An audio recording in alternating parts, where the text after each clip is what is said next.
Okay, so why do we study statistics? It's to gain knowledge about seemingly haphazard situations. Statistician will collect information for variables which describe a situation or an object of interest, right? Here are some examples. The FDA, the Food and Drug Administration, has to collect variables or collect data on different kinds of drugs that they might be testing, right? Or foods that they're going to allow to go to market, right? Because if you're a business owner and you're producing a product that is for human consumption and you want to bring that to market, the FDA has to do studies, has to look at the product that you're trying to sell that people will be consuming to see if it's safe for human consumption, right? Safe to be sold on the market. So the Food and Drug Administration is just one such administration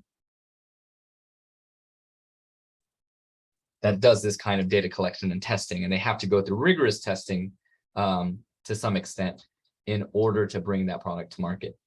Now, some of you might know that the Food and Drug Administration equivalent in Europe and other countries might actually have more strict standards, that they require more rigorous testing before a product can be brought to market, because in America, we're sort of like, we don't want to impede the flow of business. We want business people to be able to succeed, entrepreneurs to bring their products to market quickly.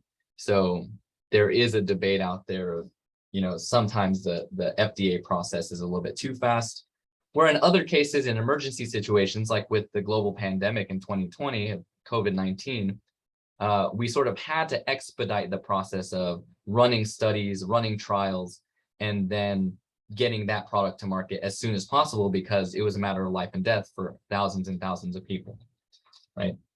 So that brings into focus the CDC, which also has to look at the efficacy of drugs to see which ones are effective, which ones are safe for human consumption, which ones are actually effectively treating the ailment that they're intending to treat, right? So the CDC, which I forget what the CDC stands for, actually. Center for Disease Control.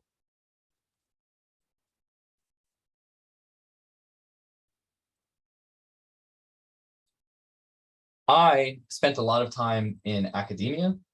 You might say that I'm still in academia. I feel like I'm just teaching now. But when I was in academia, when I was actually a researcher, I was going through my master's program, and I was a biology or ecology researcher looking at different kinds of projects. One of the projects that I looked at was to see the fish species interactions in different rivers in a particular region in the United States, river systems. So those are kinds of a different object that you might want to study to look at some environmental impacts of some things that are going on, right? If you're going to build a dam, you want to know how that's going to affect the population of the species that rely on that river system, right? So you want to collect that data. So we might say biology, ecology, but psychology, right? Whenever psychology is another academic discipline that requires statistics as well. Exercise science or sports science, right? I've become a really avid long distance runner. And so I watch a lot of YouTube videos of people who have gotten their degrees in exercise science. I've also sort of become an amateur lifter. So I really enjoy certain YouTube personalities that produce really scientific content where they talk about, these exercise science studies prove that if you have a compound movement that you're trying to do in the gym and you use a particular form, that it actually maximizes the effort that you're putting in. So if you're maximizing the effort and the strain that you're putting on the muscle, then you can grow that muscle more effectively, right? So we're thinking about studying some particular thing because we want some end result, and statistics helps us get there. So even though these things don't seem like they're related to mathematics, there's a lot of math that goes behind the scenes. For places like USAA and other financial institutions, they have a whole set of employees personnel that study statistics so that they can provide you with an insurance policy based on variables that they collect from people, us, the clients, right?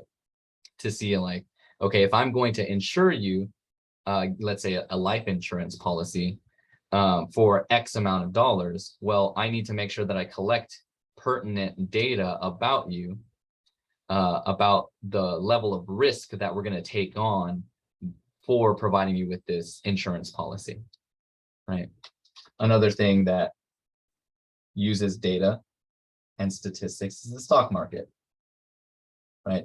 If you were interested in the stock market and trading stocks, or in the crypto market, for instance, you might look at daily stock charts and see how there are trends in the price of a particular stock, how it behaves, how the market moves at the price of the stock. And that would directly impact whether or not you're drawing revenue from, or passive income from, trading the stocks, unless it's your main form of income, right? And then it wouldn't be passive, it'd be active. Okay. So what is a variable? A variable is a characteristic or an attribute that can assume different values. So in the basic sense, we have a thing that we're going to measure different qualities about, and we want to either measure or observe those qualities. So if we have a person, for example, we can take that person, that's the object of interest, and we can take a whole group of people and measure certain things about them. Some things right off the bat, what we might measure about people is their height. If we're looking at a biological study, we might look at their weight, their age, right? And these are things that might impact a clinical trial for a drug that is going to market, right? So these are things that you would want to be interested in, because these particular variables, again, the reason why it's called variable is because it's variable from person to person, right? Not all of us have the same height. You have some people that maybe are 64 inches tall, although that's typically not how we measure height. Just go with me here. But you might have other people that are 50 inches tall. Okay. Smaller people still that are 48 inches. But this variable takes on different values depending on how we measure different people. And same thing with weight, same thing with age. Another thing that you might be able to measure about people, or observe or document, record about a person, is their political affiliation.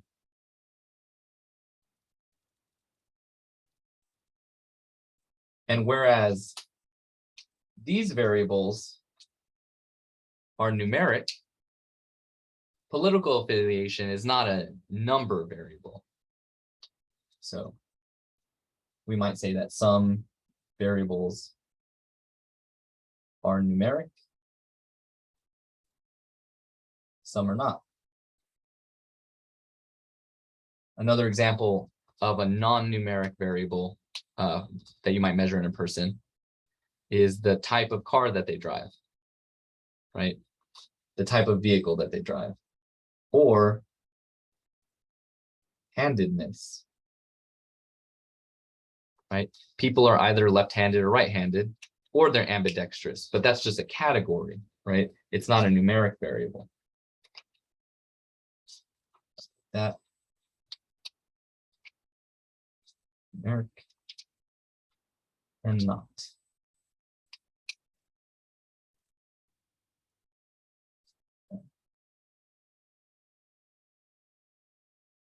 So the values of a variable the different kinds of values that can be assumed by the variable are called the data that you collect. Okay, so let's do this. Let's collect some data.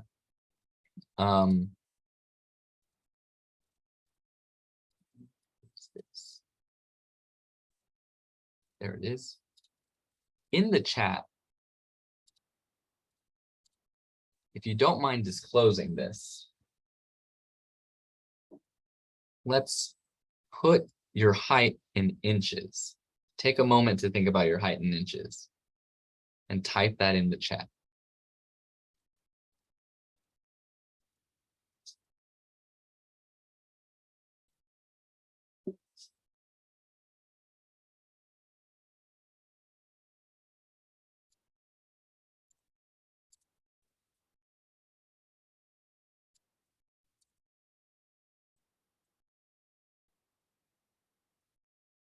Fantastic.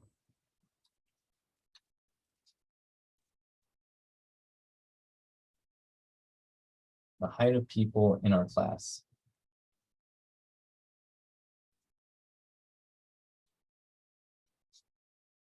And again, I'm not gonna discriminate here.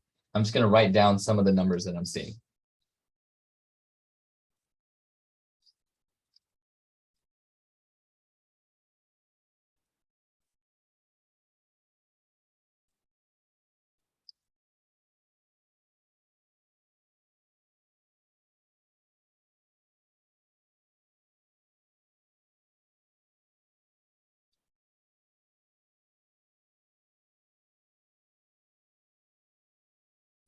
One, two, three, four, five, six, 7, 8,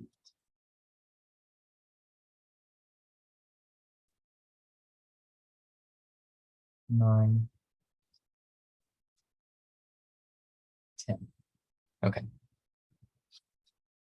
So I'm just going to collect 10 of them. So thank you for bearing with me there.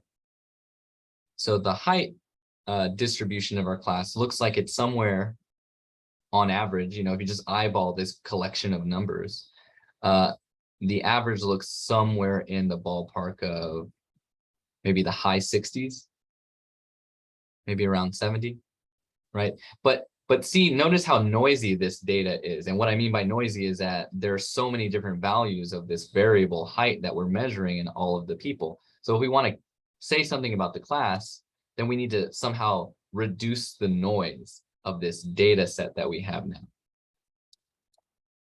Okay. So a collection of data forms a data set. When we say a data set, we're talking about multiple data points. Okay. And then a single value in a data set is called datum. One datum. So you can think about this word as just being datum is singular and data, the word is plural. Okay. So whenever you speak about data, you say these data are. You don't say this data is. And that's just proper grammar. Although if you were to say it the other way, people would understand what you're saying. So if you look at a table, we might be able to record this data in a spreadsheet in Excel or some sort of database and then put that in a table. If you have a table here with names, like the two names that we have here, Michelle DeBay, George Johnson, you see that we have different variables that we've collected, right? So these are the variables: height, age, marital status. We have 2 numeric variables and 1 that's a category, right? It's a non-numeric type of variable. And then each of these instances of the variable would constitute 1 datum.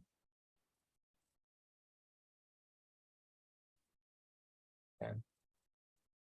But the entire thing here, the entire table, would be our data set, or just data for short. This data set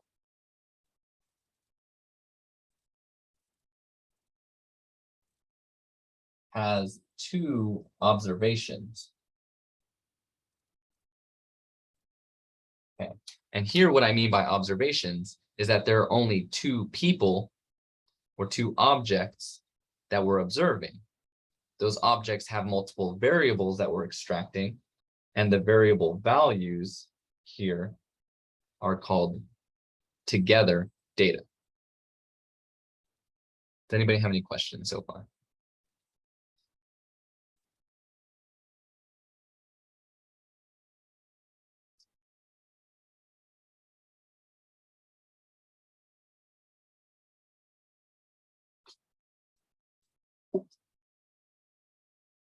Okay.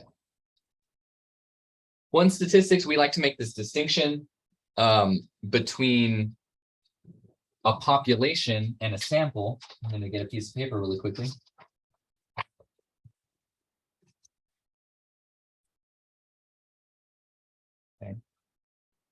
where a population consists of all the subjects or all the observations. I'm going to get rid of this and call this observations that are studied, the objects of interest, right? So when data are collected from all or every subject in the population, it's called a census, okay? So imagine that the population that I was interested in, let's say I'm a wildlife researcher that is studying white-tailed deer, okay? And I'm only interested in the population of white-tailed deer in North America. That means that if I were dealing with the entire population of white-tailed deer and I could go out and physically tag every single white-tailed deer that exists in North America, that is US, Mexico, and Canada, then I would have the entire population. And if I could go out there and count every single white-tailed deer in the US, Mexico, and Canada, then that would be a census of the entire population. Okay. But the census would mean I would have to physically go out there and collect or count every single subject. Now, is that realistic, or is that physically feasible for me to go out there and find and be sure, be 100% certain that I've counted every single deer in North America?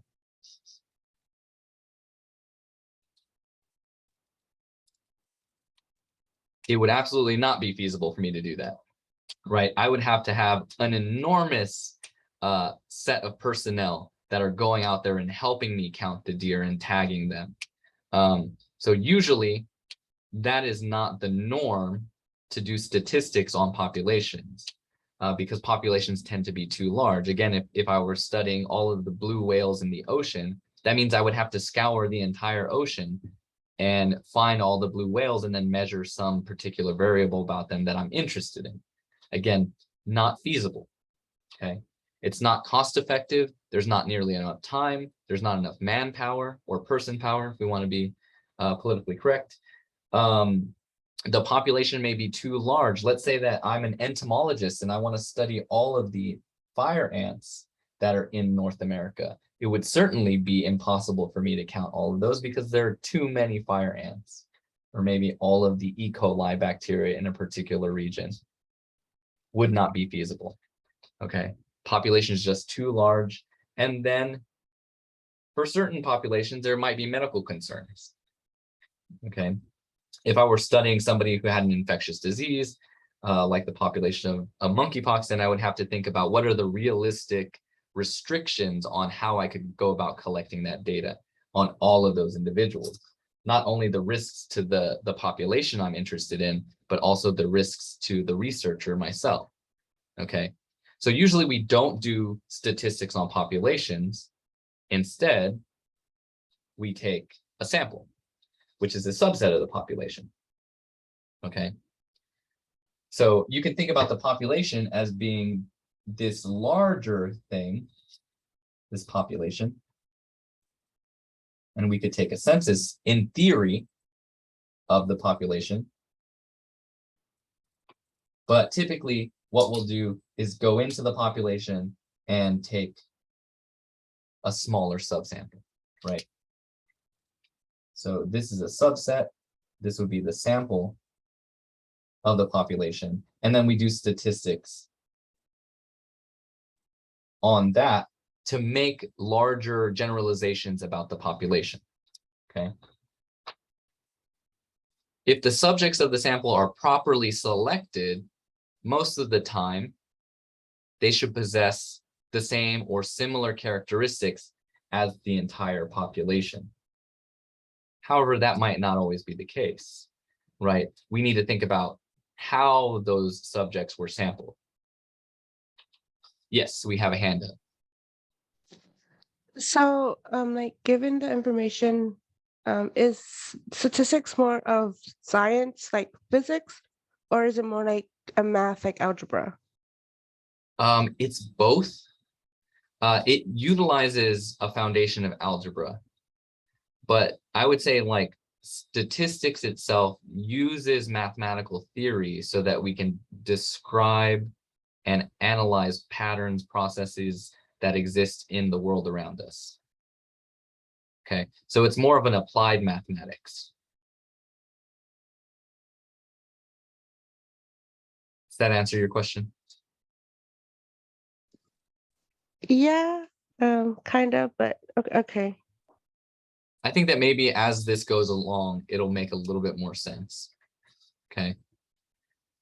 So what you really need to do, and this goes for everybody, is imagine that you're a researcher that's interested in something.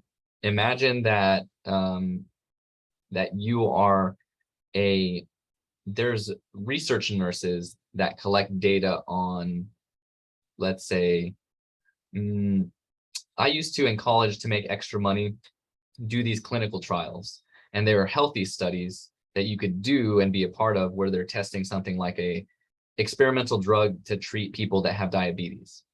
Okay, so they give you this drug, and then they do a lot of observations. They'll draw blood, they'll take your blood pressure, they will measure different things in your blood as that medicine is being metabolized, right, in healthy people.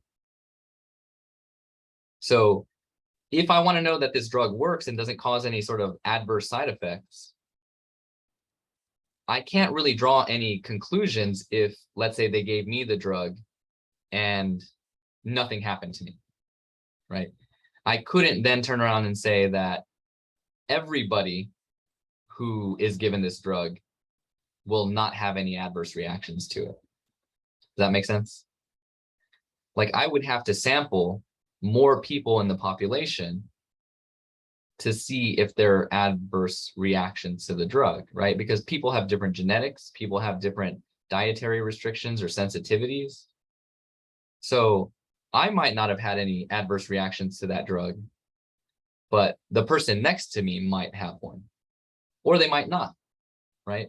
And that's sort of why we call these random variables, because it's something you can measure about multiple people or a subset of the population, but we have to take a good sampling of the population in order to draw any conclusions about the safety of this drug. Does that make sense? So statistics is going to be this tool by which we determine, in this particular example, the tool, the mathematical tool that we're going to use to draw conclusions about things that we're interested in the real world. Does that make sense?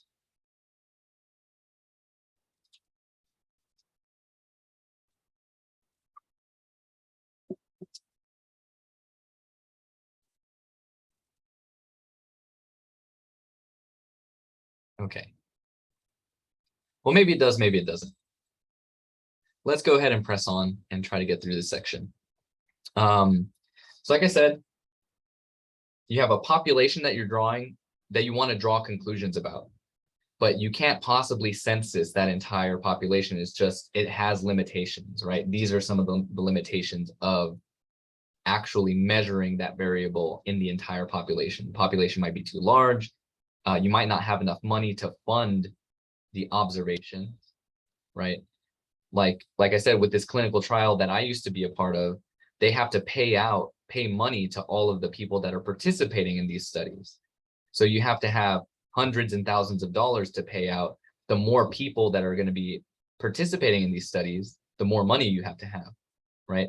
Because you have to have some sort of monetary incentive or some sort of incentive for people to even participate in the study in the first place, right? So sometimes we might not have a large enough sample because it's too expensive to get more people, get more subjects in our study, right? The study takes time, the population might be too large, and that's why we just take a sample or a subset, a smaller subset of the population, okay? When we're sampling a population, we need to make sure that we're not sort of collecting a biased sample. So for instance, if I went out and I wanted to study a drug and see how it reacts in, let's say, metabolic disease like obesity, diabetes, heart disease, atherosclerosis, those things are a real big problem in the Latino community, which I'm a part of, right? If I wanted to see if I really wanted to see if a drug or some, let's say a food item that is prevalent in the community, in the culture, was correlated, maybe I wanted to think about causation here, causing those metabolic diseases or obesity, then I would have to sample people from the Latino community, right? Because that's the population as I defined it. But if I went out and let's say I drew this sample and I wanted to measure BMI in Latinos for my health research, okay, then the population of interest here, maybe Latinos in the United States, because we want to limit our population just a little bit. Then the population here would be all Latinos in the US. Okay. But let's say that I wanted to make or draw inferences, make generalizations about obesity, but then I only went and I sampled, let's say I sampled some people here, I sampled some people here, and I sampled some people here. Let's say that my samples consist of only women.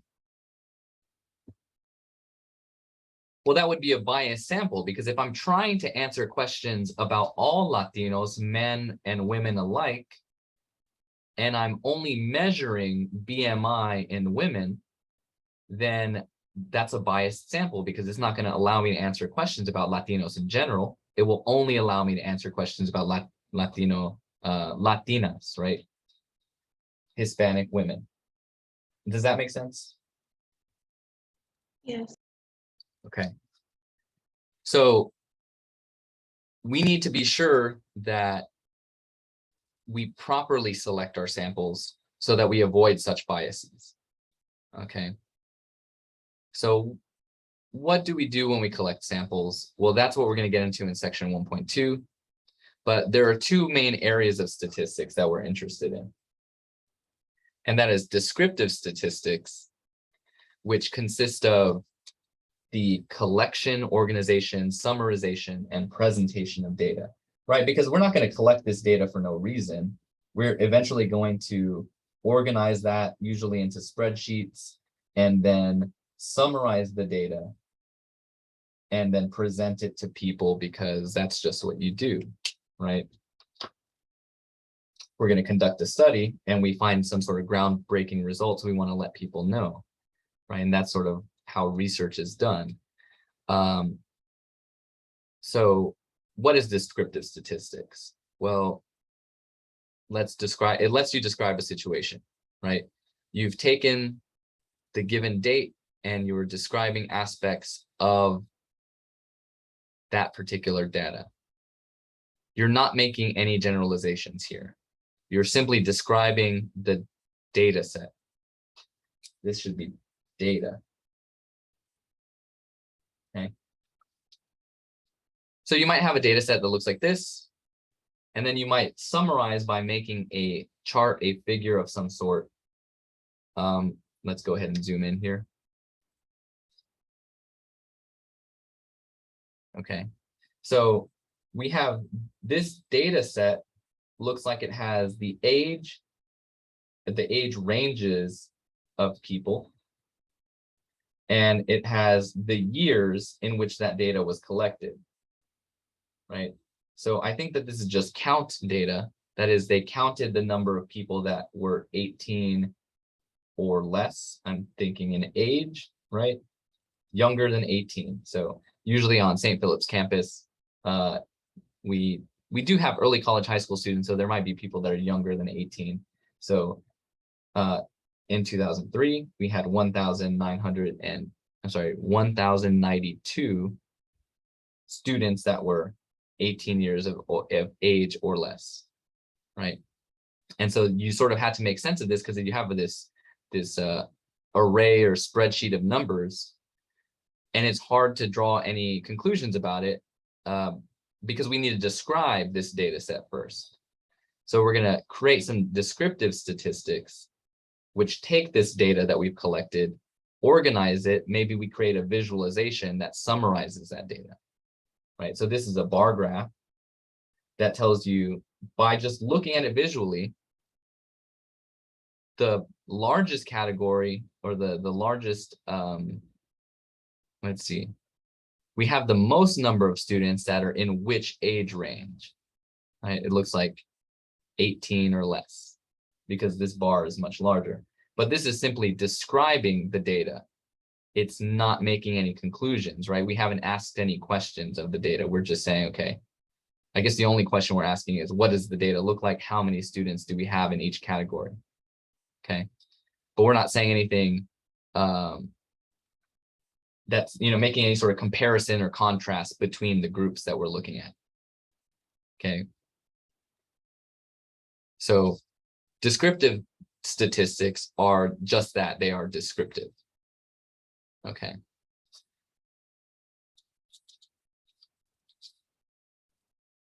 Here we go. We have some more visualizations here. So again, if you look at the data, it's sort of hard to look at because there's a lot of stuff here, and you sort of have to make sense of all of the information that's there. So these kinds of data visualizations would be like a line chart where it tells you the enrollment trends for St. Philip's College. So we have categories here of students that are first time in college, continuing education, other, or transfer students for the years 2004 through 2012. And you would summarize that data into a visualization or a chart that looks like this, where you can sort of track each of those categories. Now, usually these kind of data visualizations will look better when they're in color, but in lieu of having color, you might have a different shape that represents each of these categories. So for instance, students that are continuing their education have a square. So if we look at the trend in those students that are continuing their education, it looks like just a summary of that data. So instead of looking at numbers, we're now looking at shapes. You can see visually that we have fewer of those students over time. It looks like we're dropping in number pretty sharply here, but then we start to recover in the number of students that are continuing their education, right? First-time college students or transfer students here look like we take a dip. No, the X's go pretty flat throughout most of this, and a slight dip at the end, right? But we're sort of just describing what is happening to the data set over time. Okay, and there are other kinds of data visualizations, things that summarize the data, like histograms, box and whisker plots. We're going to talk about that more later. Pie charts, right? If any of you guys have a like a online credit card platform, I know that Chase has one where you could look at what is your spending throughout the month, right? That might be something that you're interested in if you want to get your budget under control, or your personal budget. And they might say, okay, let's break up your spending into these different categories. Well, your spending might be broken up into transportation, right? Gas and transportation. A big part of your spending might be housing and groceries, because people got to eat. And then you might have another chunk of your spending, which might be entertainment, right? But you'd have to collect that data, right? And you could have a pie chart for every month or every year to sort of analyze what's going on with those numbers. And only then, once you've summarized the data, can you start to think about, well, what are the trends in my data? How are my spending? How am I spending my money from month to month? And then you could think about interventions, like how can I change my spending habits so that I can balance out my spending and maybe put more money into savings? Like, because you might have a portion of the bar chart here, or the pie chart that we dedicate to savings. And maybe we want to grow that portion so that we have more money as a fallback in case something happens, whether it's a medical emergency, we have to take care of a family member or something like that. So it might seem confusing at first as I describe these things, because statistics can be used to study pretty much anything, right? I've been talking about wildlife biology. I've been talking about medicine. I'm talking about your personal finances. Statistics is fundamentally a tool for learning about something that you're interested in and coming up with better conclusions, as opposed to making wild generalizations that are not based in facts. Okay. And we're going to talk more about these kinds of visualizations or descriptive statistics later on. This is just a brief overview of the types of statistics that we will get into later, okay, later in the semester. Another branch of statistics is the part where we then take and organize. We've already summarized our data. We got our descriptive statistics. And then we want to work on inferential statistics. Inferential statistics are about drawing conclusions, about making generalizations, generalizing from samples to populations, right? Because we don't ever take a complete census. We don't ever look at the full population, right? We take a good sampling, and then we say, based on the samples and the observations that we've made of that sample, can we say something about the population in general, right? And the better your sampling procedures, the more data you collect, the better that will approximate the real situation that's going on in the population as a whole. Okay. So what people and researchers in science do is perform estimations and things that are called specifically hypothesis tests. They perform hypothesis testing so that they can ask those kinds of questions, like, based on the data that we've collected about these samples, what can we confidently say about the entire population? And there's a whole set of mathematical tools that will allow us to ask those questions. Okay. And then we can determine what are the relationships between variables. How does the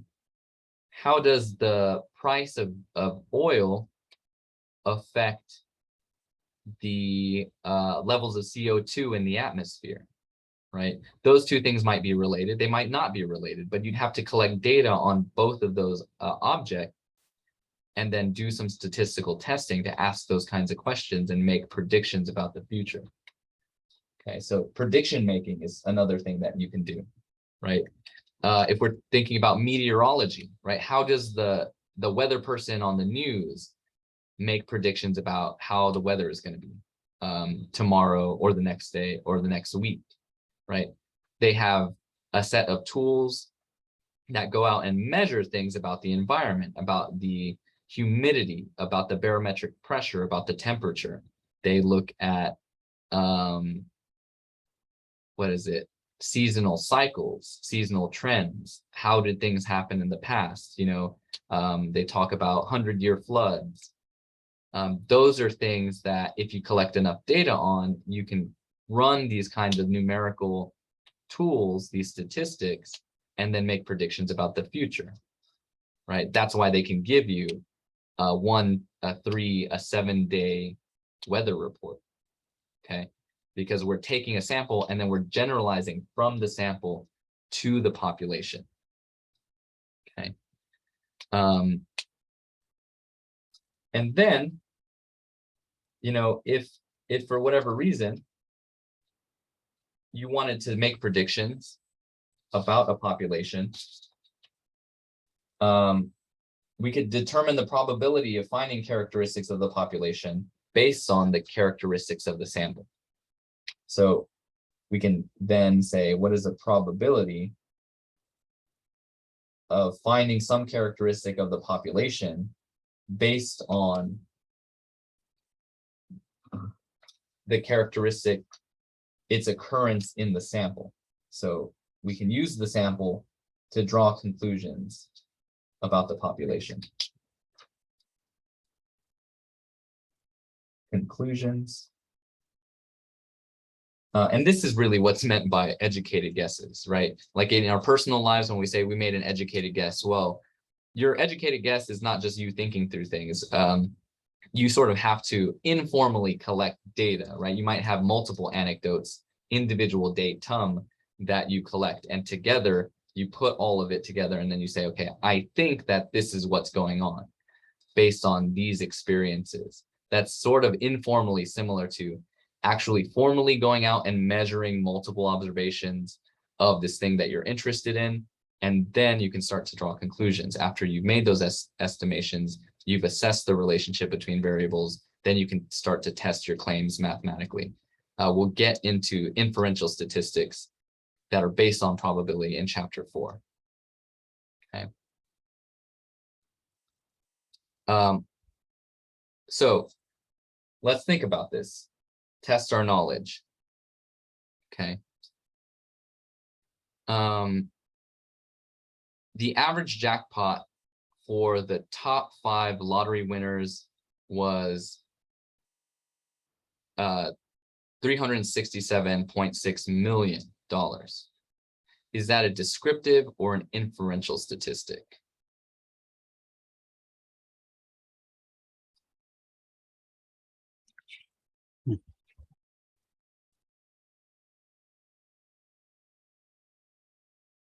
Descriptive? Yeah, it's descriptive.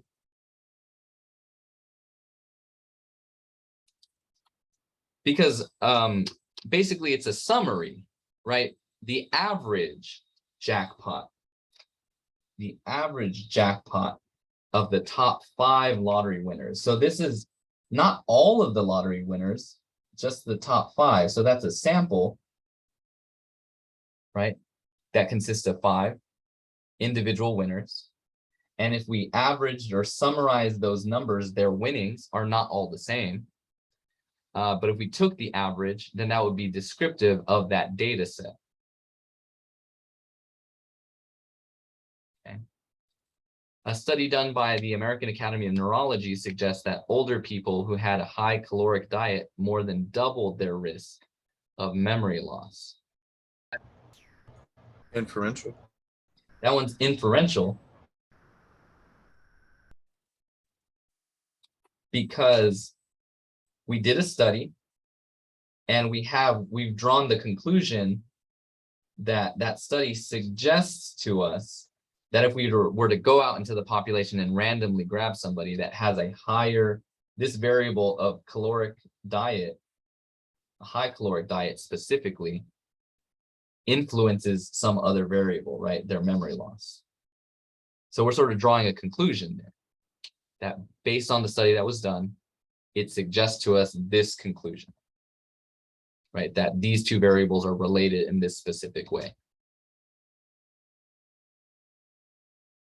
Okay, based on a survey of 9,317 consumers done by the National Retail Federation, the average amount of consumers spent on Valentine's Day in 2011 was $116.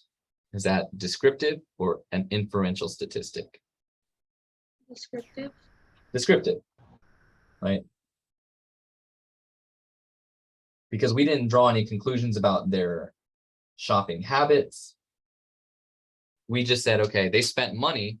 On average, how much money did they spend? Well, you'd have to look at those numbers and then summarize those numbers into an average, right? I feel like this one's already given away, right? Based on the current economy, 49% of 18 to 34-year-olds have taken a job to pay the bills. So that's like it's almost like a cause and effect thing, right? Based on something, we're assessing what the cause of the other thing is, right? That's a good way of thinking about the inferential statistic. It's getting at cause and effect a little bit. So that's why this one is inferential. Okay, so in 2011, there were 34 deaths from the avian flu. In 2011, there were 34 deaths from the avian flu. Does that say the same thing twice?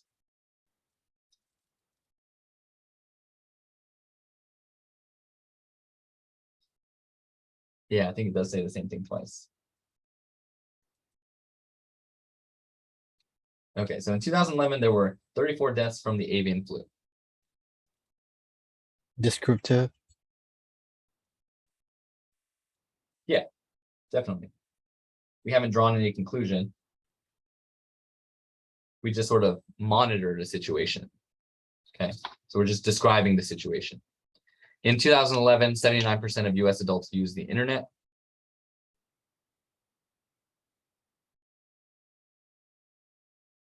Descriptive. I would say that that one's descriptive as well.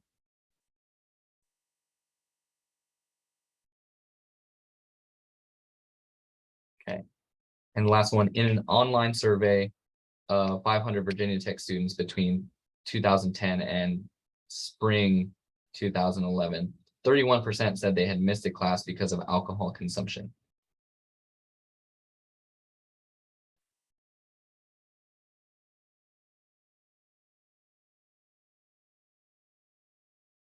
Inferential.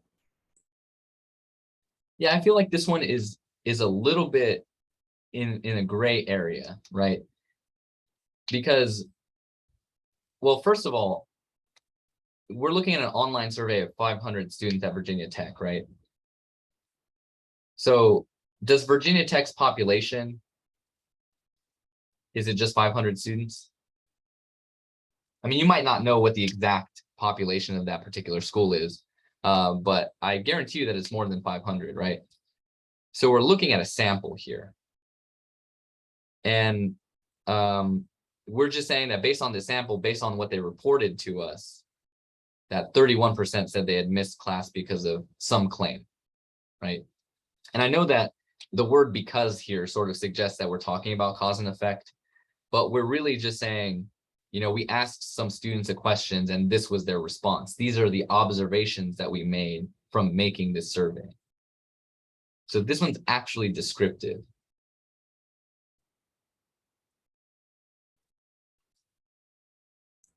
Okay, the only reason I said inferential was just going off the definition of generalizing from samples.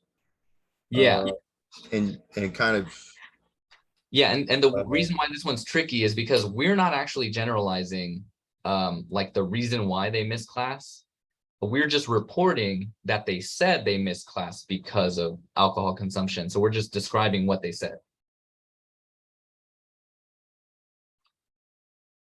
But I know that that was a little bit of a gray area. And this is where, like, you know, in statistics, sometimes things are not necessarily black and white. You can make the argument for one way or the other.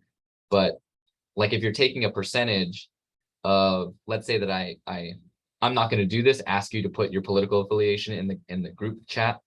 But if we listed all of our political affiliations in the group chat, then I could say, you know, like 31% of us consider ourselves Democrats, or 48% of us consider ourselves Republicans, and, you know, the remaining percentage consider ourselves other or independent. Okay, I don't know what the actual breakdown is, and I don't really care, but those percentages that I'm reporting based on our small survey of the sample is just a description of the group that we're collecting information from. But again, I know that this particular example was a little bit ambiguous. I know it's a little bit late, but let's take a 10-minute break and come back at 1:42.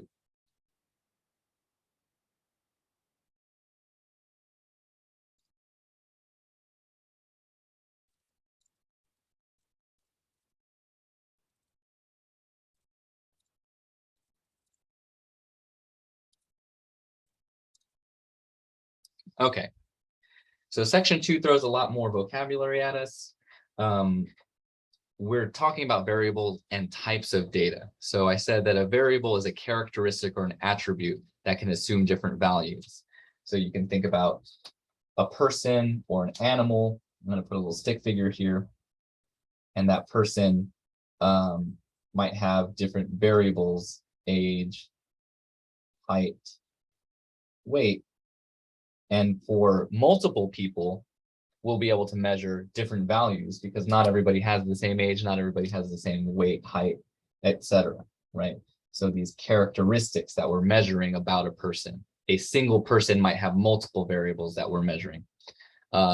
We call these things random variables because the value that we get is a matter of random chance. It's sort of like flipping a coin. If you go into a group of people and you just randomly grab somebody and then pull them aside, get out your measuring tape, the number that you get is going to be random, right?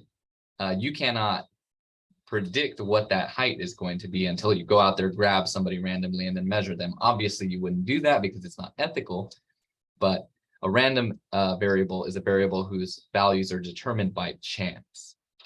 Okay.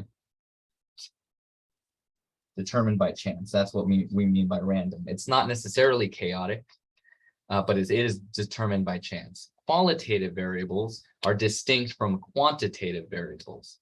So qualitative variables have distinct categories, right? I might have called them categorical variables before. There's a lot of different vocabulary in different statistics classes about these, but qualitative you can think of as a quality category that you're measuring, right? This is like political affiliation. I'm going to put affiliation here. Gender is categorical. What is it? Can anybody give me another example of something that's a category that you might be able to measure or survey in a group of people?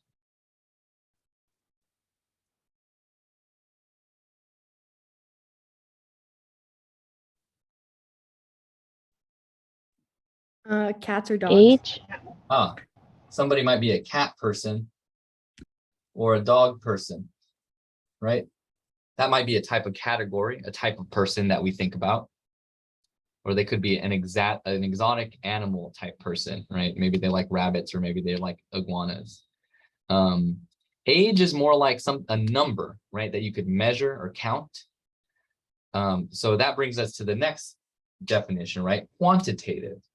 Quantitative here is something that can be counted or measured.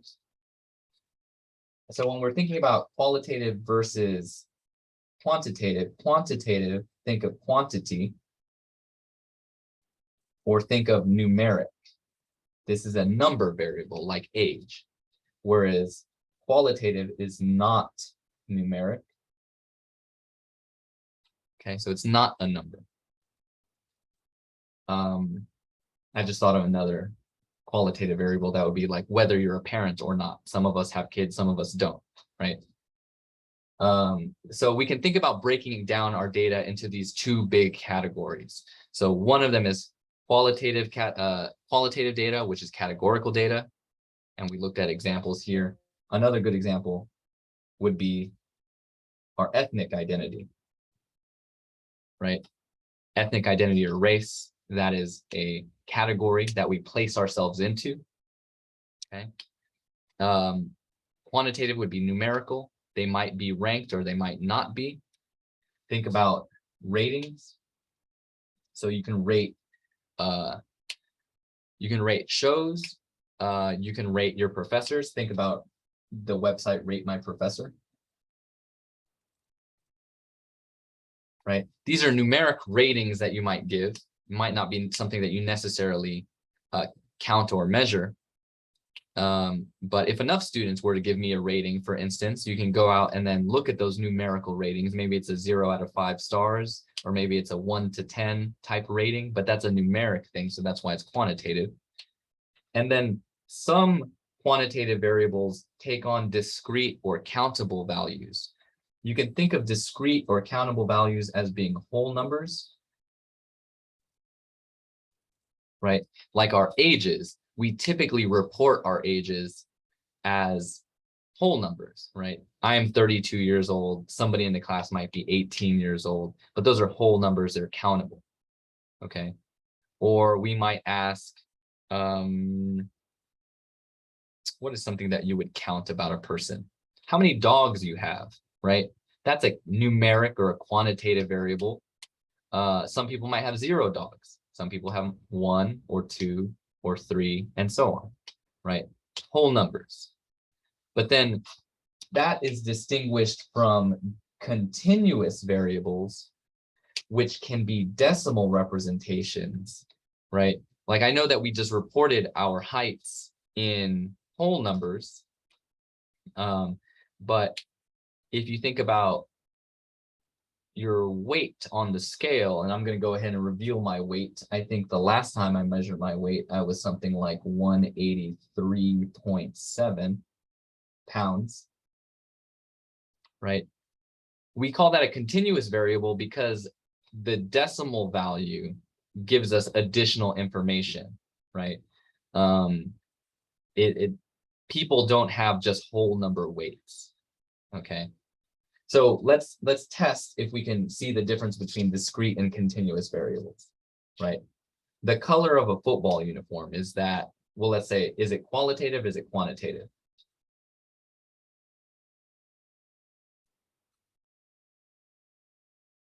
So it's either qualitative, which is, remember, categorical, it's a category, or non-numeric, categorical, or it's quantitative, which is numeric. Okay, so the color of football uniforms, is that a qualitative variable or is it quantitative? Qualitative. Qualitative. Qualitative. Yeah, I'm going to put qual for qualitative there. Pizza size, small, medium, and large. Quantitative. Yeah, I mean, if we think about it in terms of small, medium, and large, we could think about that as a qualitative variable for sure. But sometimes when you go to a pizza store, they might say, okay, you can get a 10-inch pizza versus a 14-inch pizza versus a 16-inch pizza. So depending on how that problem is framed, that one could either be qualitative or quantitative. Okay. I feel more comfortable calling that qualitative just because the categories they gave us were small, medium, large, right? Same thing with drinks, right? You might have a drink that's a 16-ounce drink versus 18 versus 24 ounce. But unless they give us those numbers, I would call it qualitative because that's just a categorization, right? What about genders of movie stars? Qualitative. That's qualitative, right? Because it's a category of person. It's not a numeric thing that we assign. Because it would make no sense to say female is 1 and male is 2, because it would just make as much sense to say male is 1 and female is 2. And then why are we using 1 and 2 or 0 or 1? You know, you could just choose random numbers, right? So rating of teachers, qualitative, quantitative. Quantitative. Quantitative, right? Because that would be a numeric rating. It would be a number, so that would be quantitative. Does anybody have any questions about those? No, sir. Cool beans. Okay. Let's zoom out. Okay. Quantitative variables, like we said, are variables that can be counted or measured. They're numeric, so that's what we're thinking about, counting or measuring. So you should probably think specifically about counting or measuring when you're thinking about quantitative variables. Like I said before, discrete variables are going to be things that are counted. They're going to be whole numbers because we count with whole numbers. We don't tend to count with decimals. We don't tend to say 1, 1.1, 1.2, 1.3. We count with whole numbers. Let me zoom back in so this is a little bit more readable. Okay. Example, number of children, the number of books you've read, the number of calls received, right? Those are whole numbers or counts. Continuous variables can take on an infinite number of values between any two specific whole numbers. So I think that this is probably the most important thing, that it can take on the values between any specific values. Here, between whole numbers.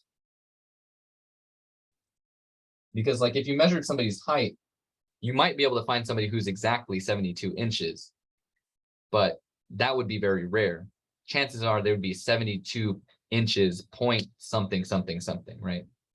So examples of that would be height, weight, temperature, arm span, right? Wingspan if you're measuring birds. Because continuous data can be measured, answers must be rounded to the nearest tenth or the nearest unit. Whenever we're dealing with decimals in this class, we're going to have to round to some place value. So we're going to, when we get to those examples, we'll have to round some things. Okay. But we'll go through that once we actually start doing some math. Right now, it's a lot of vocabulary being shoved down your throat. Okay. So for example, a recorded height of 72 could be 72.0. That's 72 inches exactly. Or it might be 72.1, but then somebody rounded it off to you and they just said it was 72 just to be simple about it, right? Or maybe they were being very precise and said it was when they took the measurement, they said the height was in inches, 72.129. And then when they reported it, they just rounded it off and said, okay, this decimal is kind of small. Let's forget about it. It's roughly 72 inches, right? All of these numbers round to 72, okay? So we have to have some sort of direction or boundaries for the given number, right? Because that given number could take on, could just be an estimation, an approximation.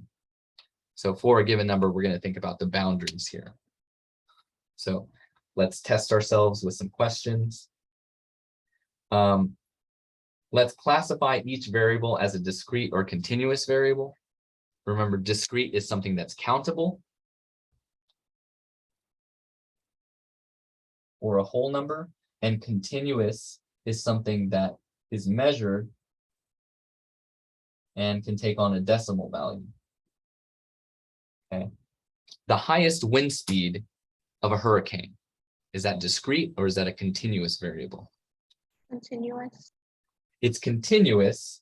I mean, even though, when we look at miles per hour, we tend to report a whole number. That's actually continuous because if you had an instrument that had some pretty good precision, we could get decimal values for that measurement, right? So remember, we're thinking about continuous variables as being something measured. Discrete is something that's counted. The weight of a baggage on an airplane, is that discrete or continuous? Continuous. That's also continuous because we're measuring that. Okay. The number of pages in a statistics book. Discrete. Discrete. That's discrete because you're counting something. We don't have half pages unless you rip a page in half. But we'll still count that as a page. The amount of money a person spends per year for online purchases. Continuous. Yeah, I would say that's continuous because we measure money in dollars and cents, right? We have a decimal value for that. So I'm going to say that's continuous. Okay. Now, there are the recorded values, like I said, and the actual values. So sometimes we might round off some values and just give an approximation. So we need to think about what are the boundaries of a number, because like we saw in this example, all of these numbers could be rounded to 72. So 72 is kind of representative of all of these, even though they're not exactly the same number. So the boundary of a number is a class in which a data value, one datum, would be replaced or would be placed before the data value was rounded. So I don't know, this is a pretty bad recurring typo. Okay. So for instance, this range of values here, 72.5 to 73.5. Okay. Means all the values up to, but not including the upper bound. So the upper boundary for the number 73. In other words, if we think about the number 73 here, let me go ahead and raise this up a bit. If we think about the number 73, then you have an upper boundary here and a lower boundary, basically the neighborhood around that number that we've recorded. Okay, so if you think about it, if you think about how rounding works, if we had 72.5 or up, all of these numbers in this area get rounded to 73 if we're rounding to the nearest ones place, right? So everything from 72.5 all the way to 72.9 and even closer than that, right? 72.99, 72.999. We can get really, really close to 73, but all of those values, if we rounded to the first decimal place, or if we rounded to the nearest ones place, there we go, then that would go to 73. Similarly, if we think about the number 73.5, everything that's below that upper boundary, everything that's in this neighborhood, well, when that stuff is rounded, so if we don't include 73.5, then all of those numbers would be rounded to 73, right? So that's what we mean by boundary. It's the sort of neighborhood around that whole number that would get rounded to that whole number. So this is a lower boundary. This is an upper boundary. So just to be clear, you're saying that the upper boundary would include 73.4? It would include 73.4. Yeah, so I'm saying specifically that the upper boundary, even though we say the upper boundary is 73.5, it does not include 73.5. It's everything below that, right? Because if it was less than, if it was 73.4 or lower, it would get rounded to the 73. Thank you.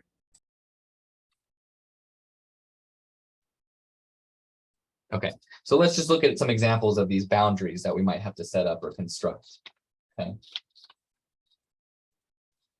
So we have a variable that's recorded in this table, length. The recorded value is 15 centimeters, but if we're measuring something, typically that measurement might not be exact. So we need to think about what are all of the values that might get rounded to 15, right? So really, for these boundaries, all you need to do to find the lower boundary, I'm going to put LB here for lower boundary, is the recorded value minus 0.5, right? Minus a half. So 15, if we take away 0.5, our lower boundary would be 14.5. And then our upper boundary, our UB, is just the recorded value plus 0.5, right? That would give us our 15.5. And that tells you, what range of values would get rounded to 15. Okay, does that make sense?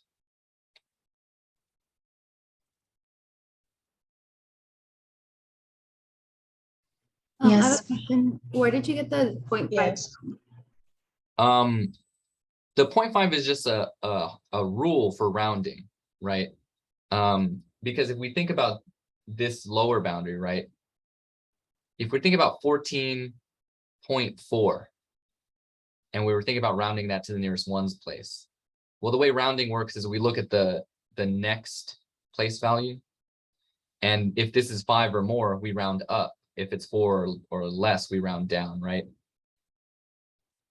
So that 0.5 is just an arbitrary rule that we're just going with, right? Oh, okay, got it. Thank you. We're just doing it for no reason, just to say this is the rule. Let's be consistent. I have another question. Yeah. So it just could be my brain like thinking ahead, but for the upper boundary, it stops at 15.5. But if you round 15.5, wouldn't that be 16? Because Yes. it's 5 and But remember on the last page, even though we report that this is the upper boundary, we're not including that. It's everything that's below this number that would get rounded to 15, because you're absolutely right. 15.5 would get rounded to 16. okay. So even though we report that as the upper boundary, it's not included in this range. Okay. Thank you. Okay. So the rules for constructing a boundary, the left boundary is what I'm calling a lower boundary, right? If you think about the number line, the lower numbers are on the left. So you can call it a left boundary. I think that's how the textbook treats it, but I prefer to call that lower boundary or lower bound. Okay. This says subtract 1 from the last digit and tack up 5 at the end of the number. If the end of the number is a whole number, or if the end is a whole number, then tack on 0.5. Okay, so you take this number, subtract 1, and then you tack on 0.5. That's how we got the 14.5. But I think that my formulas here make more sense, right? You take that recorded value, subtract a half. Okay. Then for the right boundary, again, thinking about the number line there, the right boundary would be the upper boundary.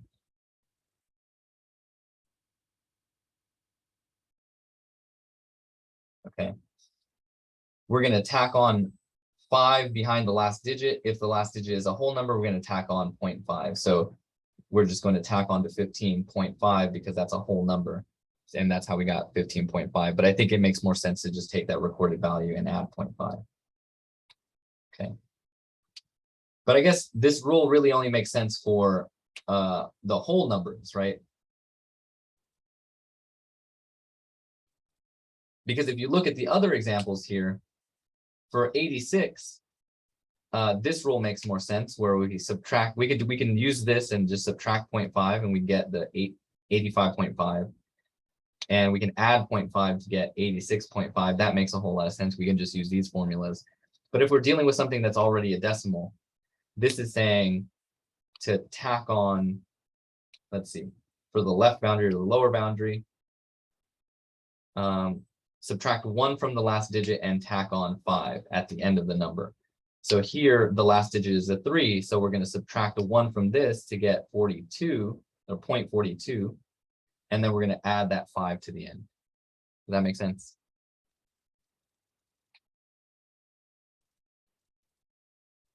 Yes. Yes, And sir. then if it's a decimal again, for the upper boundary, we're just going to tack on 5 to the end of the last digit. So 43, and then if we add that 5 to the end, it's going to be 0.435, right? So it's a little bit tricky when we're dealing with decimal numbers, but I think it's pretty straightforward. You just got to use those rules to construct the boundaries.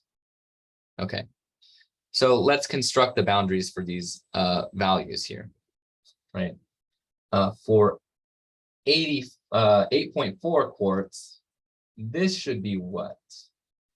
We take this digit, subtract 1, and so we should get 8.3, right? And then we add the 5 to the end of it. That's going to be our lower boundary or our left boundary. Then our right boundary is just 8.4, and we tack a 5 on the end of it.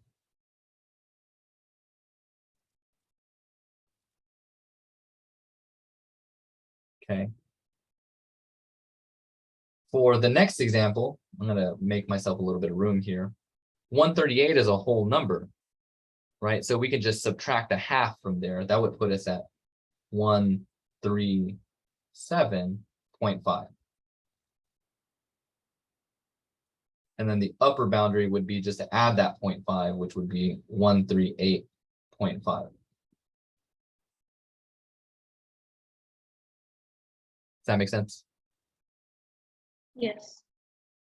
Okay. For this next example, we take a look at that last digit to find the lower bound. We're going to say 137.6, subtract a 1 here. So that's going to be a 2, and then we're going to tack a 5 onto the end. And then the rule for the upper bound is a lot easier, right? We just copy that number and then tack the 5 to the end of that number.